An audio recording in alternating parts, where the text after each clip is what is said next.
e guris colorados, todo mundo alegre, que coisa boa. O nosso Colorado, né? Todo mundo estava com muito medo, eu vi nos últimos dias, né? Nas redes sociais, na mídia, todo mundo assustado, principalmente os colorados, é claro, com a possibilidade do Internacional não se manter na primeira divisão. Isto não aconteceu. Eu venho dizendo nos programas Contagem Regressiva que o Internacional não iria cair. E eu vou explicar direitinho isso para vocês. Bom, quem tem me ajudado nos programas, e hoje é o último, porque a contagem regressiva já acabou, é o Brian. O Brian me ajudou muito, né? Relacionando aí os jogos que faltavam para o nosso Colorado. Hoje ele não precisa fazer isso, mas eu vou dar uma oportunidade para que o Brian pelo menos dê o seu recado aí. Fala aí, Brian. Olá, José Antônio. Eu, assim como você, estou muito feliz por o Internacional se manter na elite do futebol brasileiro. Ok, Brian, é verdade. Eu estou feliz, você está feliz, todos os guris e as gurias estão felizes. Na verdade, aliviados. Esta é a expressão correta.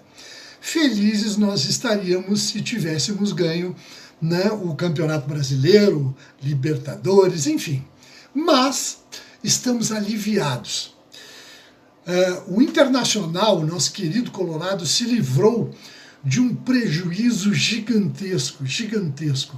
E, naturalmente, sem contar com a tristeza, né, de todo colorada, por causa de uma possível queda para a segunda divisão. Mas tudo deu certo, uma maravilha. E eu, então, agora, vou contar para vocês aí como é que eu conduzi esse negócio. Esses 8 programas, eu fiz 8 programas, este é o último programa, né, com a contagem regressiva. Faltando 8 jogos até o último programa, faltando um jogo que era Internacional e Bragantino. Agora não falta mais nada, né? O problema está resolvido. E eu vou contar então para vocês como é que se deu esse negócio aí. Bem, primeiramente, eu quero falar acerca de como eu raciocinei para passar os 8 programas dizendo, gente, o Internacional não vai cair. Tá bem? Bom, o Internacional tinha que viver 4 situações, né, nesta última rodada. 4 situações. A primeira situação era Ceará e Palmeiras. Eu, né, com a minha experiência já de muitos anos, eu raciocinei da seguinte forma: o Palmeiras vai jogar com um time alternativo, porque não tem mais nada para disputar neste momento. Mas assim mesmo, com um time alternativo, o Palmeiras tem um bom time. Quem sabe até um excelente time, mesmo com o time alternativo.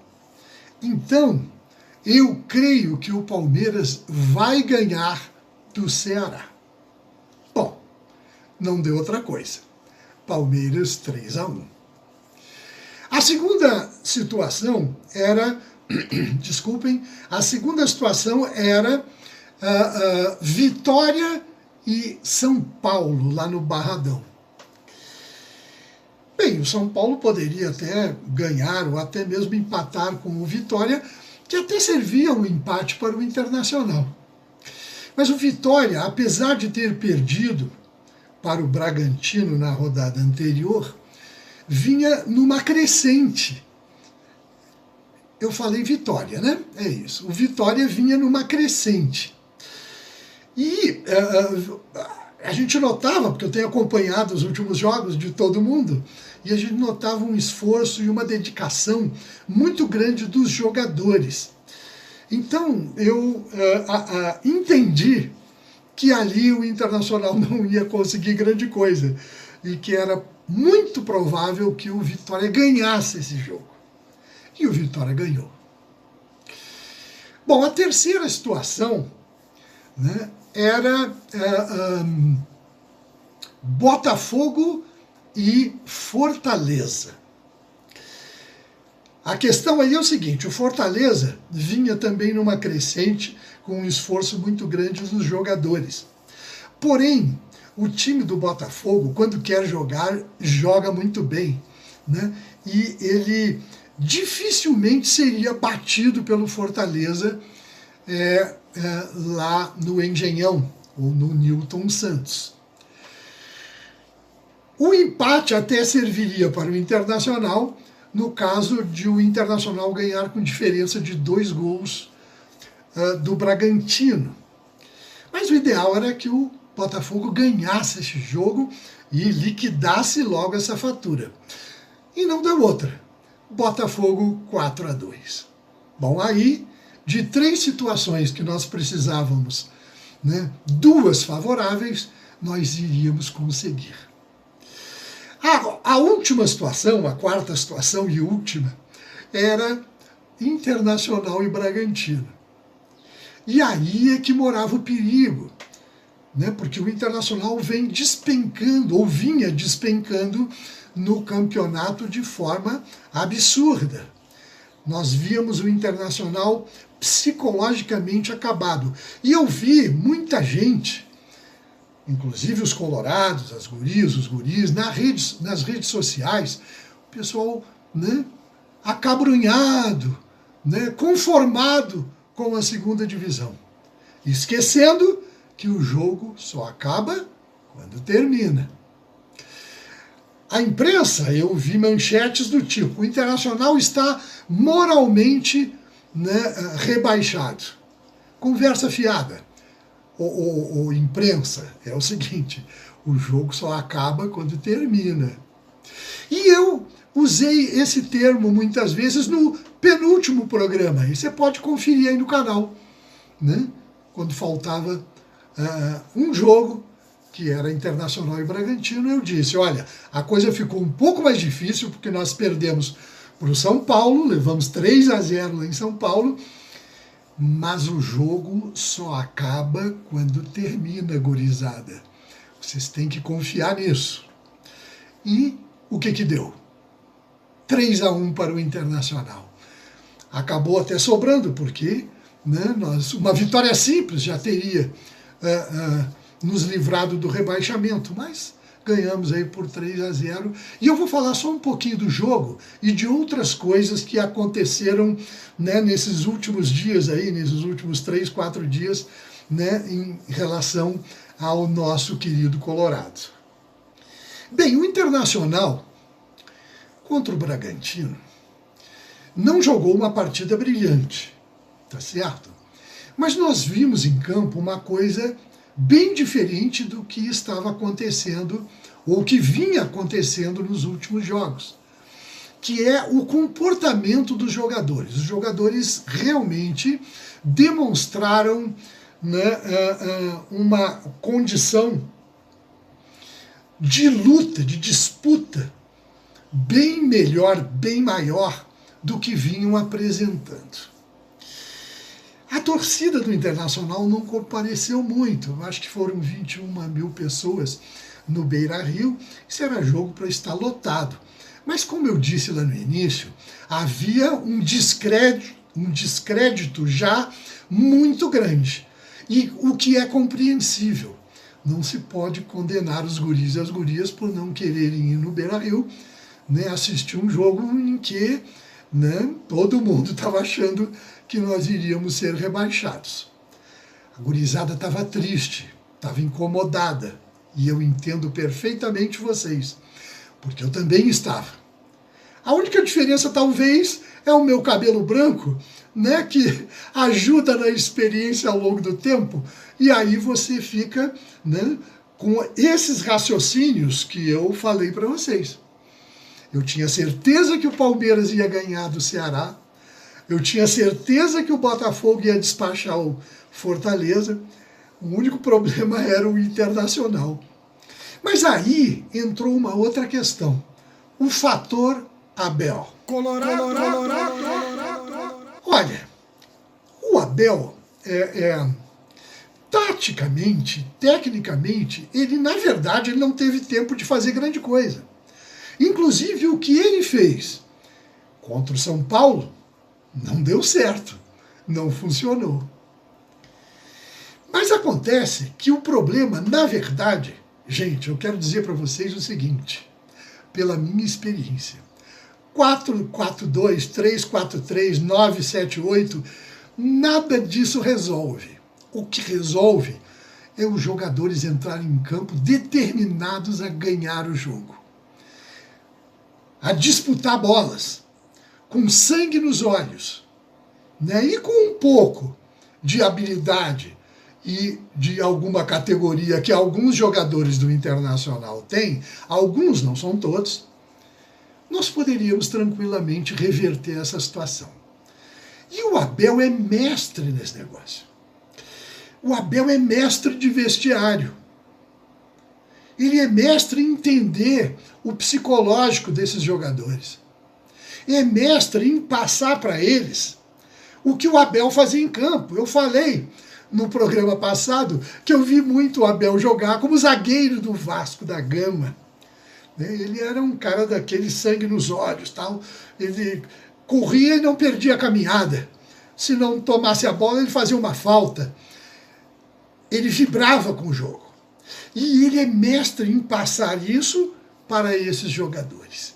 E ele, queridos, gurias e guris, ele foi realmente fundamental, e principalmente no último jogo, no jogo contra o Bragantino. Porque contra o São Paulo, ele, na verdade, não conseguiu fazer grande coisa. É 4-3-3, como eu disse, 5-3-2, nada disso interessa. Ele mesmo, né, fez a seguinte colocação: eu fiquei assustado porque os jogadores do Internacional não disputam bola, não ganham uma disputa, não ganham um duelo. E ele deu um jeito de, no vestiário, corrigir esse negócio, né? Conseguir trazer para o psicológico desses jogadores, né, a situação que eles estavam vivendo. O Internacional ia ter um prejuízo absurdo com, né, a queda para a segunda divisão. Ia comprometer o clube de forma terrível, terrível. E o Abel, na verdade, conseguiu passar isso tudo. E eu agora não vou falar, pelo menos nesse programa, não vou falar mais da incompetência do Barcelos, né, e da sua trupe. Não vou falar da incompetência dos jogadores que fizeram tantas bobagens durante esta temporada. Eu quero falar apenas da instituição Esporte Clube Internacional. Essa aí não acaba. Essa não termina. Esta instituição continua. É grande, é gigantesca. E vocês, guris e guriazinhas, para mim vocês são todos meninos e meninas. Vocês têm a sorte de terem escolhido torcer para o Esporte Clube Internacional. Esse conjunto gigantesco de guris e gurias que torcem pelo nosso Colorado é que faz o Internacional grande. Eu tenho um vídeo aí que eu conto assim, um pouquinho da minha história em relação ao Internacional, né? Vocês vão encontrar aí no canal aí, né? Onde eu assistia com meu pai, quer dizer, eu digamos assim, eu fiscalizava junto com o meu pai, né? Todo domingo ele me levava no Beira-Rio para ver como estavam as obras do Beira-Rio. Aquela marolinha do Guaíba que vocês conhecem aí, ela quase batia naquelas primeiras colunas do estádio, sabe? Eu até era pequeno, né? Eu olhava e dizia, pô, meu Deus, será que esse negócio aí vai ficar de pé? Que coisa! Então isso foi o que eu vivi do Internacional. Enquanto eu ia com o meu pai, ainda vendo a construção do estádio, muitas vezes eu fui sozinho para o estádio dos Eucaliptos ver os jogos do Internacional. Então eu vivi isso tudo. Eu me lembro, e até fico pensando, como eu poderia, naquele momento, lá nos Eucaliptos, imaginar que este clube ficasse tão grande, com tantas gurias e guris queridos, amados, torcendo por esse clube gigante, fazendo esse clube gigante. Vocês... Desculpa aí, que de repente eu me emociono um pouquinho, mas vocês fazem o Internacional grande. Vocês, gurias e gurias, aqueles que estavam chorando ontem no Beira-Rio, os gurizinhos, pequenininhos, chorando, vocês é que fazem o Internacional grande. Por isso eu disse que eu não quero falar de diretoria, de jogadores incompetentes, nada disso. Eu quero falar de vocês, que vocês são o Esporte Clube Internacional. E o Esporte Clube Internacional é gigante e faz parte da elite do futebol brasileiro. Não vai cair. Eu passei 8 programas dizendo, gurizada, o Internacional não vai cair. Acontecem coisas no futebol que a gente muitas vezes só acredita vendo. E vocês viram ontem. Vocês viram ontem. Para muita gente era muito difícil a combinação que deu. E até mesmo o Internacional ganhar do jeito que vinha. E deu tudo certinho. Porque o futebol é assim. Então, eu quero terminar esse último programa, né, da série Contagem Regressiva, dando os parabéns a vocês. Vocês. Guris e gurias queridos, colorados, de todo o Rio Grande do Sul, de todo o Brasil e de todo o mundo, porque tem colorado espalhado pelo mundo todo. Vocês fazem o Internacional gigante. E eu agradeço a vocês, porque são vocês que fazem o Internacional gigante. Um beijo para vocês, tá bom? Até 2026, que a luta é grande, né? As dificuldades são grandes e vamos torcer, né, para que esse ano, essa temporada que vai chegar aí, venha um pouco melhor para o Internacional, para o nosso querido Colorado. Tá bem? Um beijo para todos vocês aí e até a próxima. Tchau, tchau! Colorado.